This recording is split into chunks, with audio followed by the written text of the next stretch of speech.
Cuba sobrevive hoje e quais são os seus maiores desafios?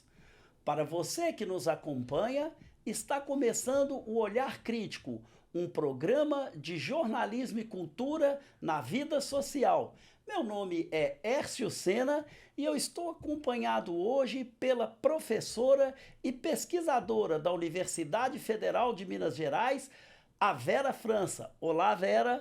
Olá, Hércio. Um grande prazer estar aqui com você nesse Olhar Crítico. E também hoje eu estou acompanhado pelo professor Felipe Pérez. Felipe Pérez vai estar conosco discutindo a realidade de Cuba nos dias de hoje. Ele é pesquisador e professor titular em História e Educação e Estudos Latino-Americanos. Ele é historiador, pesquisador e ainda tem doutorado, especialização em estudos latino-americanos, pós-graduação em filosofia contemporânea e licenciatura em educação, história e ciências sociais. Sua experiência profissional e acadêmica inclui ainda uma atuação internacional, na qual ele foi professor, convidado em instituições como a Universidade de Paris 8, a Universidade St. Thomas, na Pensilvânia, nos Estados Unidos, e na América Latina. Esteve em universidades do Equador, Peru, Argentina e no México. As suas principais linhas de atuação são em História da Educação, Pedagogia Crítica, História Política Latino-Americana.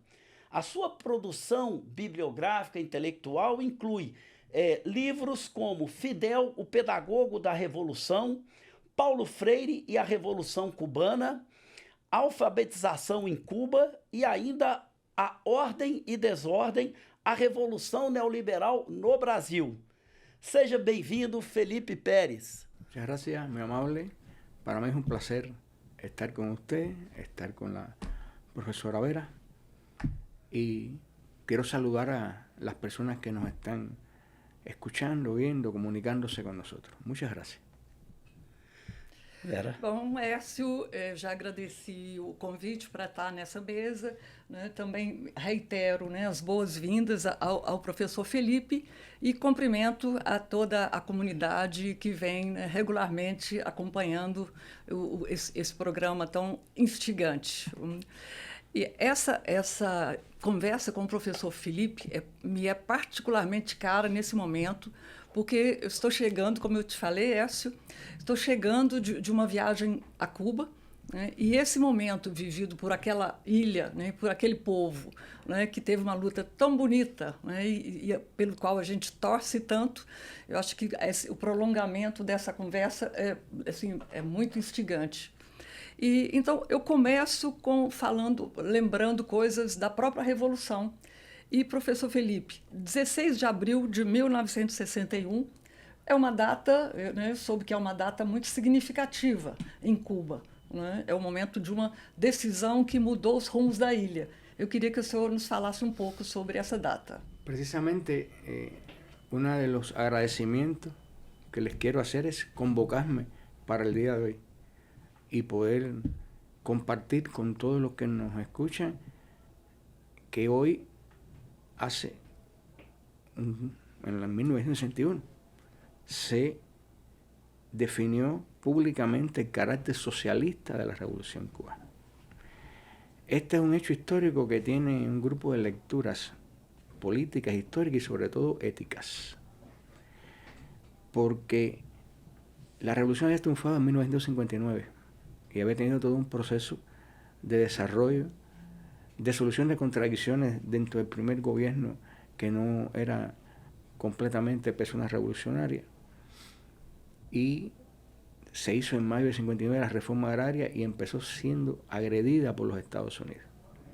Y empezó toda la crítica de que íbamos al comunismo, de que el comunismo, buscando todos los prejuicios anticomunistas que estaban inyectados en el pueblo de Cuba. En aquella época habían personas que decían, yo soy revolucionario, yo soy fidelista, pero no soy comunista. Así estábamos en el año 59. Y el pueblo de Cuba, el 16 de abril de 1961, asumió el carácter socialista de la revolución. Al otro día se invadió Cuba por los Estados Unidos.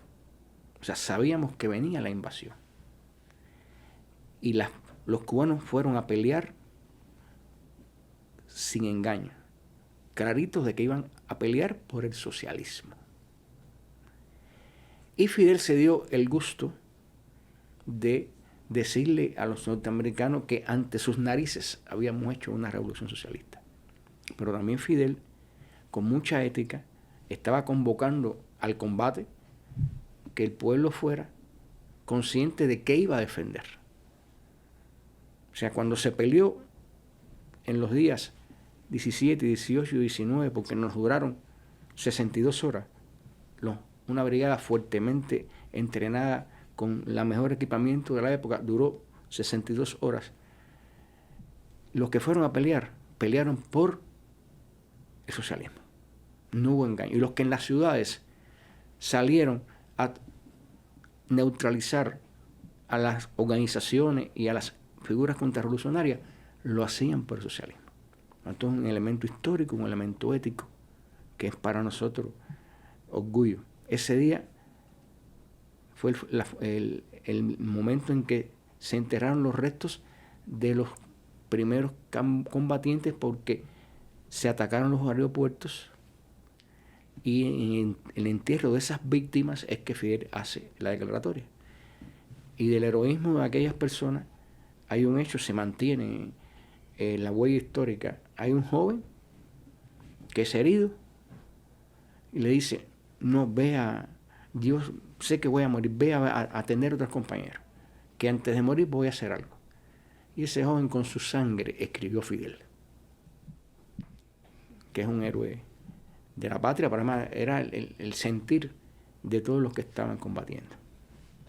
Bom, a vinda do professor Felipe Pérez aqui no Brasil, ela foi promovida pelo Centro de Educação Popular e Pesquisas Econômicas Sociais, o CEPES, que está empenhado numa ação educativa. E educação é também um tema caro ao professor. Eu gostaria de saber se nesse momento, combinando com o endurecimento da política externa dos Estados Unidos, a pressão jamais vista sobre Cuba, como que o regime cubano pretende renovar sua legitimidade interna através também de um processo educacional com essa nova parcela da população que não viveu os ideais da Revolução dos anos 50 e nem desse período, a partir de 61, quando Cuba faz a opção pelo socialismo. Bueno, hay un tema de concepto para nosotros importante. No hay que renovar una credibilidad o un apoyo. Hay que continuar haciendo lo que hemos hecho siempre. La revolución siempre, todos los días, tiene que renovarse. La educación como instrucción, la educación como cultura y la educación como política para la emancipación, todos los días tiene que emanciparse. Revolución que se quede en lo que hizo o en lo que se heredó está perdida. Y en Cuba lo que estamos haciendo es la continuidad en nuevas condiciones históricas y ante nuevos problemas de la obra de los que fundaron el socialismo, de la obra de Fidel, de la obra de los guerrilleros, y ellos a su vez hicieron lo que hicieron otros. Cuba es un pueblo que lleva más de 150 años en guerras de liberación, desde 1868. Y entonces hay una tradición combativa. La nación cubana nació en combate. La nación cubana nació repeliendo invasiones. Desde que llegaron los invasores europeos en 1492. Ya fueron las primeras guerras de resistencia a nuestros indígenas. De ahí hasta el día de hoy. Y la nación, un pueblo pequeño en una isla, peleando primero contra los corsarios, los piratas, peleando contra el monopolio comercial español, después las guerras de independencia. O sea, en la idiosincrasia del cubano, en la historia del cubano, el tema de la defensa, para tener paz, para tener felicidad en la familia, para amarnos entre nosotros y darnos nuestro pedazo de contribución al universo, pasa por la defensa. Y es un concepto que tenemos. Y la educación en Cuba pasa por todos estos elementos. Para nosotros la educación es un tema de instrucción, de ciencia, es un tema de cultura y es un tema de defensa de una hegemonía ideológica que hoy están en constante acecho, porque vivimos en el mundo en una guerra cultural contra todo lo que sea nación, contra todo lo que sea emancipación, contra todo lo que sea felicidad. Y Cuba es parte de ese mundo. Por lo tanto, los consensos tenemos que ganarlos los revolucionarios, los maestros revolucionarios, los directivos revolucionarios, todos los días, resolviendo los problemas concretos y enfrentándolos entre todos. Y esa es la manera en que yo aprecio essa inquietude que tu me manifiesta. Bom, nós vamos seguir com o nosso diálogo, mas a gente vai para um rápido intervalo. Vamos para o intervalo e daqui a pouco estaremos de volta.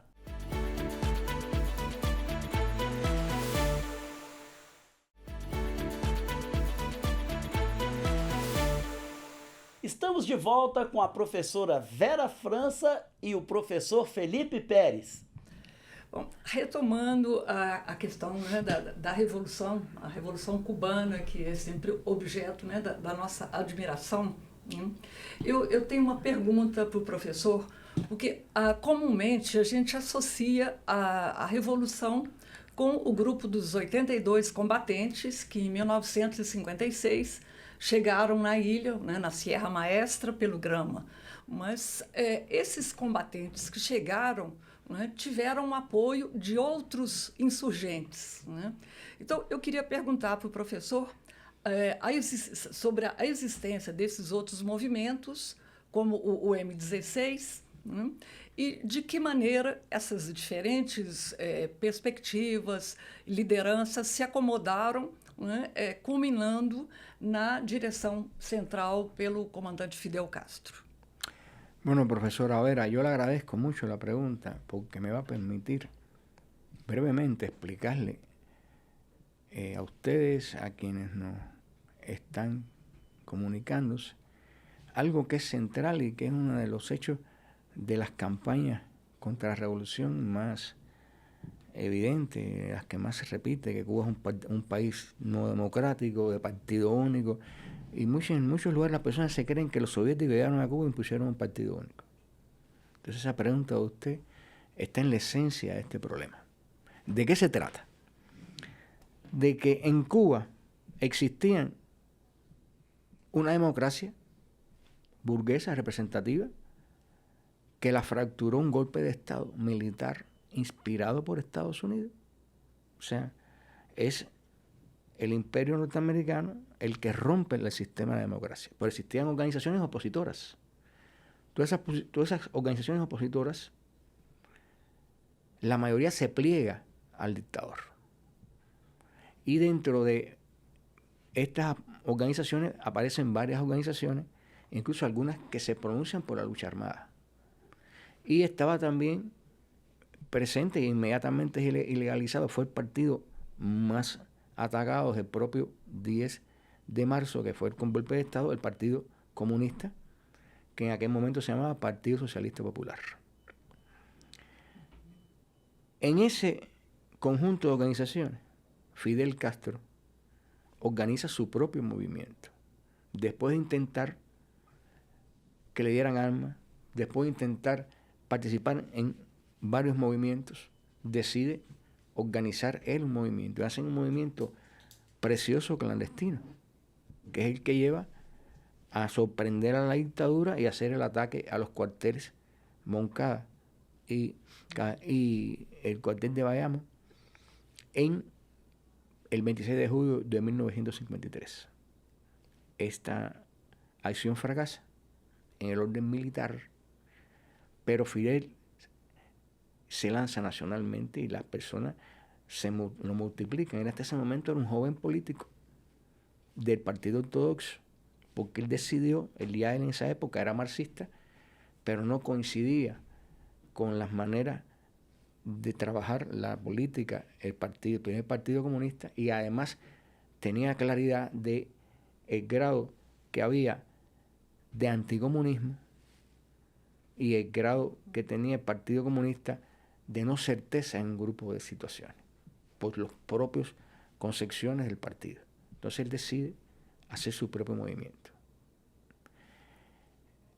Son presos, Fidel va a un juicio, y en ese juicio lanza lo que sería el Programa de Liberación Nacional de Cuba, que asumen todos los movimientos. Él hace una autodefensa, él es abogado, y en la cárcel, de manera clandestina, rehace ese documento donde está la propuesta que tenía él, las leyes revolucionarias, los problemas principales de Cuba y las leyes revolucionarias que iban a hacerse. Y no existió, en el momento, no existía otro programa que llevara tras de sí a toda la nación y el pueblo de Cuba. Salen producto de una presión popular muy intensa de todas las organizaciones, porque todas las organizaciones, inclusive las que estaban en desacuerdo, casi todas las organizaciones estuvieron en desacuerdo con el concepto de Fidel, pero sí le tienen una alta estima el heroísmo, el patriotismo, porque además el 60% de los asaltantes fueron prisioneros asesinados. Por lo tanto, hay toda una simpatía, aunque se discrepara desde el punto de vista táctico o estratégico. Fidel sale de prisión y no encuentra posibilidades de hacer dentro del restringido espacio de la democracia que permitía, de la democracia liberal que permitía la dictadura, y decide entonces irse fuera del país, va a México, organiza a sus compañeros y a otros muchos cubanos que se le unen y vienen en una expedición. Pero en Cuba se quedó trabajando en una organización clandestina. Él funda, con el nombre del asalto el 26 de julio, fue un movimiento que el 26 de julio. Y hay una organización clandestina que prepara el recibimiento de esta expedición con una gran sublevación que se hace en Santiago de Cuba, que las fuerzas revolucionarias comandadas por Fidel en Santiago de Cuba por un extraordinario joven que se llamó Fran País, iban a hacer una sublevación que desviara las fuerzas para ellos desembarcar. Pero esos hechos y esta posición de Fidel además ya es apoyada, aún no compartiendo sus puntos de vista con el Partido Comunista. Y ese primer Partido Comunista lo orienta a todas sus organizaciones de la zona de Niquero, que es donde iba el apoyo. Y ese Partido Comunista apoya la insurrección en Santiago de Cuba. Y en la medida que se va desarrollando la guerra, las organizaciones pierden liderazgo y las personas se empiezan a unir a la revolución. De manera que aunque muchos comunistas tenían una postura distinta a la de Fidel de cómo hacer la revolución, terminan muchos yéndose a combatir, tanto a las sierras como a las guerrillas urbanas. Triunfa la revolución y entonces tenemos un multipartidismo revolucionario. Está el 26 de julio, la organización que ha conducido la guerra de liberación. Está el Partido Socialista Popular, que también participó desde el tema de propaganda, de lucha, y a partir del 58 en la guerrilla. Y hay un movimiento precioso que viene de la tradición universitaria, que es el Directorio Revolucionario 13 de marzo, que incluso en 1957 era la concepción de ellos, intentan ajusticiar al tirano Batista en su propio lugar. Esas tres organizaciones constituyen la dirección de la revolución. O sea, nosotros partimos de un multipartidismo. Y entre el año 59 y el año 65, producto de la propia agresión norteamericana y la necesidad de unidad, se produce un proceso unitario de estas organizaciones, que no se creó al otro día un partido comunista. Se creó una Organizaciones Unidas Revolucionarias, después un Partido Unido de la Revolución Socialista después de 62, y finalmente se constituye en el año 65 un partido comunista, que por ejemplo su comité central estaban todas las batallas y todas las lideranzas de esas organizaciones revolucionarias y de otras. porque había organizaciones armadas de partidos burgueses que eran gente muy honesta, muy revolucionaria, y también participaron. Por lo tanto, fue un proceso de unidad que se dio sustantivamente. Y es importante, no se creó un partido comunista de la noche a la mañana. Fue un proceso. Y se crea el Partido Comunista consciente de que no tienen partido comunista. Se dice que se llaman comunistas por lo que van a hacer, no por lo que son en el momento. O sea, es muy bueno explicar esto porque también te parece que es un régimen, nos hacen una igualdad con los procesos de Europa del Este y los procesos de la Unión Soviética. Y fue un producto genuíno de la propia revolução. Uma questão importante é sobre essa imagem que Cuba constrói no mundo inteiro. Cuba teve um papel fundamental nas lutas, uma imagem de um país solidário. Cuba teve um papel fundamental nas lutas de libertação nacional da África e também na assistência médica em vários países do mundo, inclusive do próprio Estados Unidos. Eu queria que o professor falasse um pouco sobre as contribuições que Cuba deu nesse sentido a outros povos além da ilha. Nosotros partimos, la revolución parte en el año 53, que es el año del centenario del nacimiento de José Martí, de todo el ideario martiano. Y el concepto de los revolucionarios cubanos de todas las épocas es que patria es humanidad. Desde la guerra de independencia nosotros recibimos la solidaridad. Hay muchos generales y combatientes que vinieron hasta de Rusia, de Polonia y sobre todo de América Latina, de México. Hubo un presidente en Perú votando por la independencia de Cuba, enviando hasta sus propios hijos. O sea que hay toda un desarrollo de los lazos de solidaridad y de la vocación solidaria e internacionalista del pueblo de Cuba. Nosotros participamos en el enfrentamiento junto con los pueblos de América Latina a las dictaduras y apoyamos militarmente y políticamente a muchos movimientos de liberación en América Latina. Nosotros participamos y apoyamos y dijimos que estábamos dispuestos a dar hasta nuestra sangre por Vietnam, y de hecho compañeros nuestros murieron en Vietnam. El famoso camino Ho Chi Minh, que era un puente que no se podía ver desde el cielo, por el cual pasó las armas para la batalla de Saigón, lo hicieron constructores cubanos. Y el mundo ha seguido y también cambiaron las circunstancias. Y hoy la solidaridad nuestra es en los campos de la medicina, en los campos de la educación, en los campos de la ciencia y la tecnología. Y, por ejemplo, 10 millones de personas en el mundo, en América, en países del norte como Canadá y España, en países de Oceanía, 10 millones de personas se han alfabetizado con el método cubano de Yo Sí Puedo. Y estamos en una vocación del mundo. Y es muy fuerte la aportación en el área de salud. Es muy fuerte. Nosotros tenemos un sistema de salud que se ha desarrollado mucho. Tenemos una industria farmacológica, biotecnológica muy fuerte. Y todo ese proceso, pues lo desarrollamos con mucha pasión y a la vez es una fuente de ingreso económico para el país. Nós seguiríamos com o debate, mas a gente vai para mais um intervalo. Vamos para outro intervalo e daqui a pouco estaremos de volta.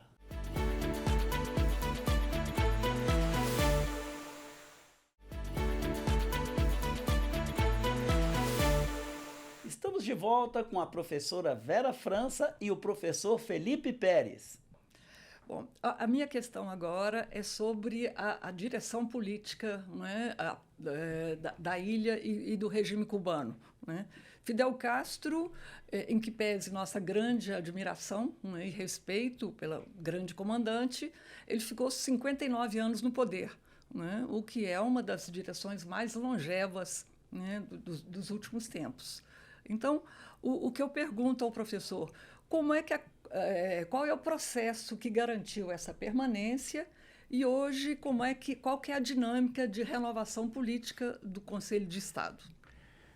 De nuevo le vuelvo a agradecer la pregunta, porque es otro tema muy interesante de toda la agresión propagandística que se hace contra Cuba. Se cuentan los años de Fidel en el poder. Nadie cuenta los años de poder de los soberanos de Gran Bretaña, ni de los reyes de España, ni de la cantidad de monarcas que hay en el mundo. Entonces, nosotros tenemos una democracia socialista. Tienen que cambiar los puntos de vista. El mundo tiene una democracia demoliberal. Si yo empiezo a evaluar desde los parámetros y los principios que tiene la democracia socialista, la democracia liberal, le hago N críticas. De la misma manera, si se hace desde los parámetros de la democracia liberal, las maneras en que nos organizamos y ejercemos la democracia en Cuba, pues no cumplimos un grupo de requisitos. Entonces, primero hay que cambiar la mentalidad de que estamos hablando de sistemas distintos. Yo acredito que el nuestro es mejor. Y voy a tratar de sintetizarle por qué. Porque más allá de los gobiernos y de las elecciones que se hacen cada 5 años en Cuba, nacionales, y para los gobiernos municipales y provinciales cada 2 años y un poquito más, en Cuba hay una democracia participativa que no existe en el mundo, de las organizaciones sociales, de los sindicatos, de los estudiantes en la universidad. Y esa democracia no existe en ningún país del mundo. Que sean de verdad poder, que ejerzan poder. Entonces, eso ya de entrada es importante. Nosotros tenemos un sistema político en el cual el gobierno y el Estado están en función de un sistema de organizaciones que nacieron en estos años primeros de la Revolución. Hablo de la Federación de Mujeres Cubanas, hablo de la Asociación de Agricultores Pequeños, hablo de las organizaciones juveniles más jóvenes, la Federación de Estudiantes en Enseñanza Media, hasta los pioneros, los niños pequeñitos están organizados y tienen voz. Y tenemos la Federación de Estudiantes, que es la organización más antigua de Cuba, porque se fundó en el año 23. Y tiene una historia todo de que precisamente esa era la fuerza y la mística de ese grupo precioso de fuerza revolucionaria, que hablo del 13 de marzo, que fue uno de los grupos que hizo guerra, estuvo en la guerrilla e intentó incluso ajusticiar al tirano. Ese sistema de organizaciones crean un proceso de toma de decisiones en el país, en el cual tienen su representación. El Partido Comunista no es un partido electoral, no hace política electoral, no participa. En nuestro sistema se hacen las comisiones electorales, las preside la Central de Trabajadores de Cuba, que es otra organización histórica fundada en el año 39, que se rescató de reformistas y contrarrevolucionarios en el 59, y es la que preside. Y conforman esas comisiones electorales los estudiantes con la FEU, los comités de defensa de la revolución, las organizaciones. Y estas son las organizaciones que promueven el proceso democrático. Y nuestros diputados tienen que votarse en un barrio por vecinos. Y nuestras elecciones se hacen abiertas. Yo muchas veces me visitan en Cuba compañeros en tiempo de elección y los llevo a los colegios electorales. A las 6 de la mañana se abre la urna, se cierra delante de testigos. Y el conteo de votos se hace delante de todo el que quiera llegar a presenciar. Y terminado el conteo se pone en el colegio electoral los votos de cada quien. O sea que cualquiera en Cuba sabe cuánto tuvo la persona con todos los demás derechos, porque la democracia liberal ha sentado principios de ejercicio democrático que nosotros asumimos. O sea, el socialismo es un desarrollo de lo mejor de la historia humana. No se niega un grupo de elementos que ya están más que establecidos, que son procesos que dan una fiabilidad al tema electoral, que también los tenemos en Cuba. Nuestra dirección nacional es una elección indirecta. Las personas que son electas en la base constituyen los organismos municipales y provinciales, y estos organismos aprueban las candidaturas de los diputados. ¿De dónde salen las candidaturas de los diputados? Hay asambleas de los jóvenes, de los sederistas, de las mujeres, y proponen a las personas que ellos quieran más destacadas. Y en votación directa se eligen estas personas. Y se hace. En Cuba no hay propaganda electoral. La única propaganda electoral es que usted pone una síntesis de biografía. Y las personas libremente, por distrito, eligen a su diputado. Esos diputados constituyen la Asamblea Nacional, y esos diputados, en voto secreto y directo, eligen el Consejo de Estado y se elige el presidente de la República. Ese es el sistema. Y cada 5 años hacemos ese ejercicio y se dice en el mundo de una dictadura, con toda esta participación popular. Nuestro sistema es perfecto, ¿no? Todos los días, si usted oye al presidente de la Asamblea Nacional, tenemos que seguir perfeccionando. Pero es un sistema orgánico y que no funciona y que elegimos, porque tenemos una constitución. La Constitución de Cuba se hizo en plebiscito. Tuvimos hasta el año 75 en un proceso de gobierno revolucionario, se institucionalizó el país en 76 y a partir de ahí desarrollamos este proceso. Entonces Fidel es amado por la mayoría del pueblo de Cuba y era votado en un distrito de Santiago de Cuba. Y el voto ese que va a cada persona es igualito que se hacen ustedes, secreto. Usted pone una boleta y la pone en una. Y la otra cosa, en nuestras colegios electorales no hay policía ni guardias como hay en otros países. ¿Quiénes cuidan las urnas? Los niños de la organización de pioneros, como elemento de futuro y además como elemento de ética. No hay cosa más humana, más limpia que los niños. Entonces, ese es nuestro proceso. Pero se esconde en el mundo, no se explica.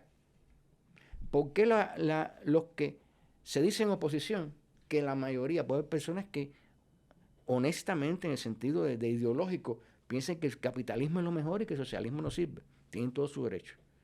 Pero ¿por qué no salen electos? Y los que son pagados, que es la mayoría, y son mercenarios de una potencia extranjera, ¿por qué no se postulan? La gente no vota por ellos. Y como la gente no vota por ellos y no se postulan, porque usted puede hasta autoproponerse en una asamblea. Está hasta la autopropuesta. Yo puedo ir a la asamblea de mi barrio. Y si los vecinos votan por mí, soy candidato. Porque esa susodicha oposición vendida o algunas que puedan tener no se postula. El tema es que vengan los norteamericanos a postularlos a ellos. El tema es ver el sistema corrupto que existía, o por las armas como Batista llegó al poder.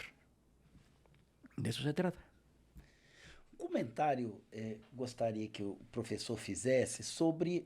Tem uma liderança brasileira importante, uma liderança religiosa, que é o Frei Beto. Inclusive, hoje mobiliza muito solidariedade com Cuba. Qual foi o papel do Frei Beto junto a Fidel Castro na discussão sobre a tolerância religiosa em Cuba? Bueno, es un tema también interesantísimo. Primero, en Cuba siempre ha existido tolerancia religiosa. Yo soy hijo de una madre católica. En mi casa siempre hubo un retrato. Ella era amante de una iglesia, se llama el Cristo de Limpia, que había en La Habana. Siempre fue católica. Y mi papá no tenía creencia religiosa. Y era de una posición marxista. Y jamás en mi casa hubo un problema. Vivo en un barrio proletario, donde hay santeros, protestantes, cristianos.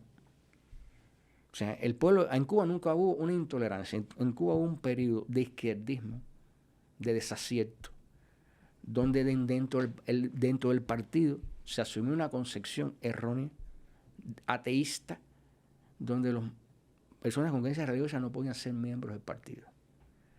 Un retroceso de la propia historia del Partido Comunista. Porque el Partido Comunista, que nació en el año 25, admitía a los religiosos. Y en una organización del partido podía haber un adventista el séptimo día. Eso fue un retroceso, un momento de izquierdismo. Y se salió afortunadamente de ese proceso, porque es otro tema interesante. En el mundo, la militancia en una u otra fuerza se hace desde la voluntariedad de la persona. En Cuba se hace desde la voluntariedad, pero se hace desde la opinión que tienen las personas a tu alrededor. O sea, no se puede ser militante en partido sin hacer una asamblea donde los trabajadores o los campesinos o los estudiantes, los profesores, te propongan para ser militante del partido. El sentido de la ejemplaridad. Y si las personas consideran que una persona es ejemplar para ser militante del partido, sea religioso, sea homosexual, sea lo que sea, esa persona está en todo su derecho y en toda su dignidad de ser militante del partido. Y afortunadamente, con mucha crítica, con mucho debate interno, resolvimos ese problema. Debo decirle que yo en el año 96 publiqué un libro que se llama Homosexualidad y Ética Humanista como parte de essa luta ideológica. Bom, nós vamos terminar agora o terceiro bloco e daqui a pouquinho a gente volta. Chegamos ao final do terceiro bloco e daqui a pouco estaremos de volta.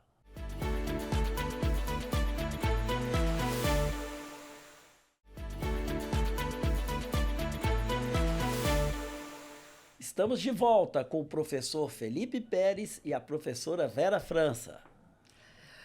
Há mais de 60 anos, Cuba sofre um boicote e um combate intenso e perverso, né, por parte dos Estados Unidos. Né? Nesse momento, o mundo todo olha aflito para Cuba. Né? As ameaças nunca foram tão fortes, as sanções nunca foram tão fortes.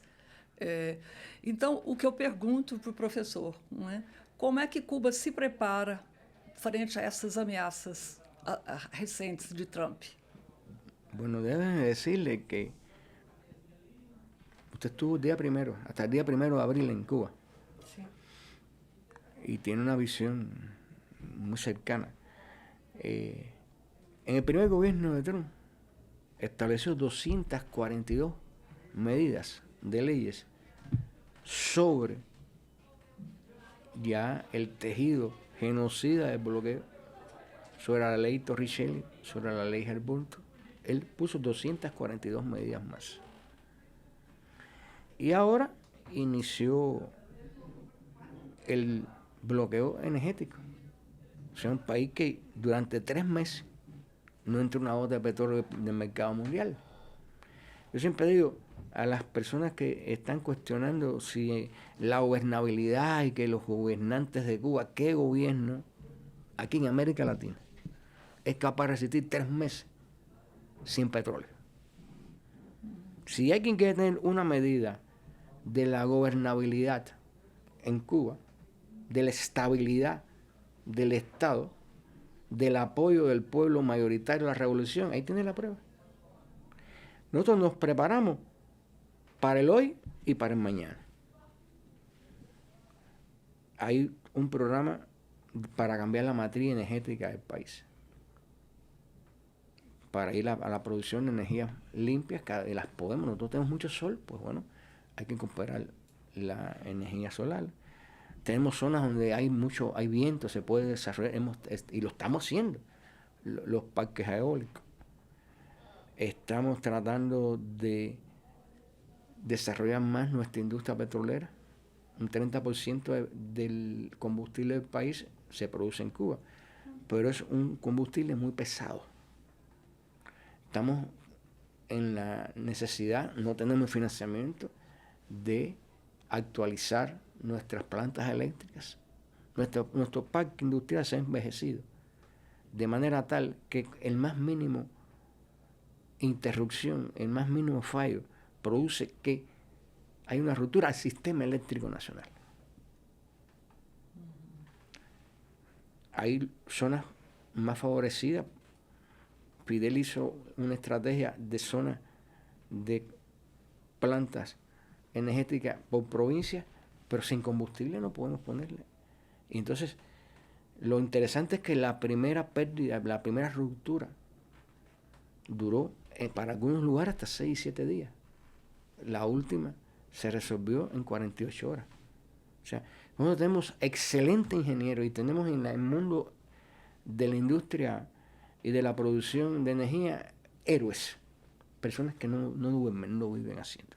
Entonces estamos trabajando para que lo que tenemos desarrollarlo al máximo y para desarrollar nuevas fuentes energéticas. Pero en lo que eso se ocurre, el pueblo cubano tiene una palabra que es interesante. Nosotros decimos que estamos inventando. O sea, eso es que estamos innovando y estamos buscando alternativas de resistencia. Por ejemplo, en muchas provincias, Cuba tiene algo que yo siempre digo que es ponerle la atención, parece algo mínimo, pero es un hecho muy significativo. Cuba le da a todos sus ciudadanos, todos los días, llueve, truene, relampaguee, un pan. Que hace 2 años era de 80 gramos y de 60, pero a todo el mundo le da un pan. Hacer ese pan todos los días es un hecho heroico.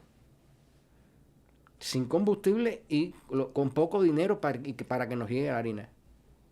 Pero que ha hecho la gente, ha recuperado los hornos de carbón, ha recuperado los hornos de leña y se está haciendo. No hay combustible, no hay gas, no hay electricidad. La gente está cocinando con leña y resistiendo. Nuestro pueblo es muy resistente. Recién, como usted, estuvo un grupo importante de internacionalistas, de personas solidarias de Europa.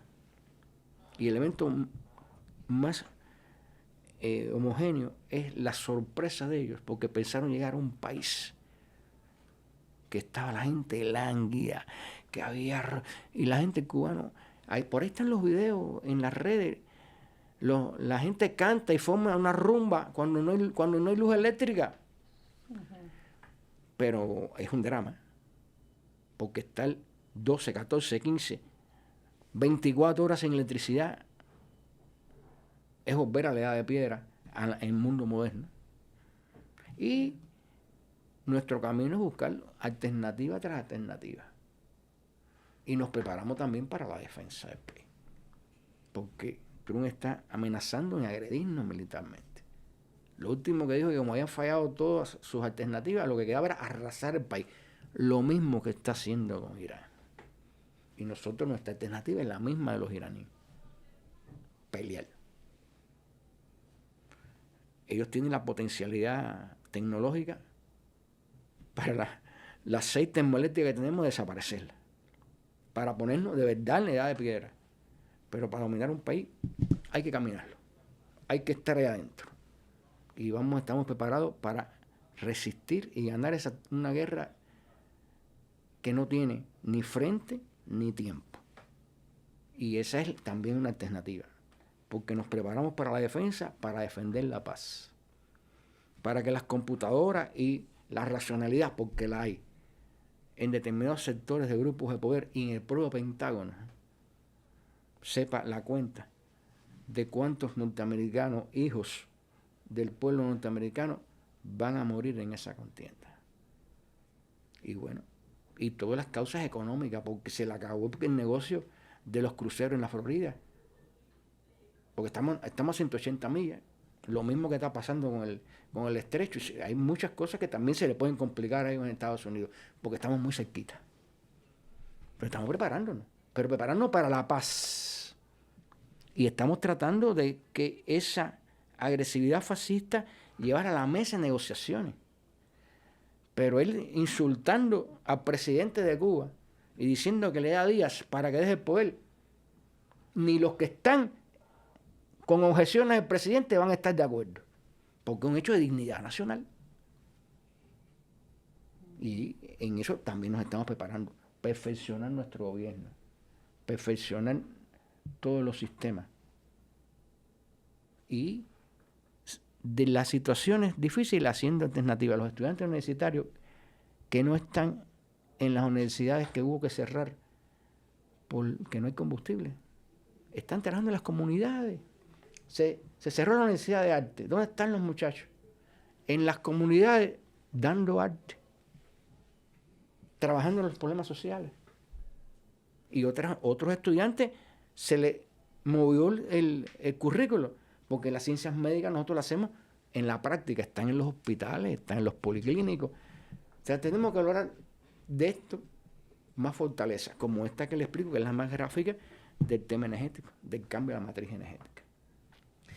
Bom, falar sobre Cuba é sempre uma viagem, né? Com um sonho, com uma perspectiva de uma vida e um mundo mais justo e diferente, mas a gente agora vai ter que finalizar esse debate para a gente ir para a nossa dica cultural.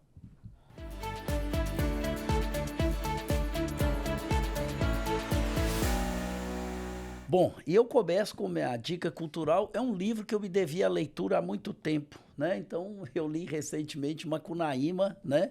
Então, um clássico aí da literatura brasileira, né? Publicado em 1928, e de Mário de Andrade. E esse livro me chamou a atenção, né? Principalmente no aspecto em que faz uma crítica satírica ao progresso da cidade de São Paulo, onde o herói se depara com uma máquina e a burguesia representada pelo gigante colecionador de pedras.